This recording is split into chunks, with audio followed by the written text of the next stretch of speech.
Hey guys, welcome back to this channel. In this video, I'll be showing you guys how you can create this moon wallpaper without any basically apps, like editing apps. On your phone, I'm on my PC, but you can do it obviously on your phone with Instagram. You just need to like copy and paste the moon photo onto a black background, and you can add text and whatnot. But you're just going to basically search the moon on like your birth date.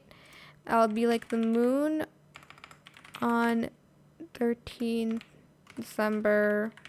I might just use Taylor Swift's birthday, alright? Because it's common knowledge. Go to images and you'll see the moon on your birthday. You can select whichever one you want, I guess. Select the one that looks the most aesthetically pleasing. Oh my gosh, Taylor Swift is even there. But obviously it's like this like half moon. Just copy and paste that to Instagram and you're set to create a wallpaper. And that is it. Super simple. Hope it was helpful for you guys. Don't forget to like, comment, share. Also subscribe to this channel if you haven't done that already. If you have any more questions about this video, just leave it in the comment section down below. I will try my best to answer them all for you guys. And if you found this video helpful, please click the thanks button as well.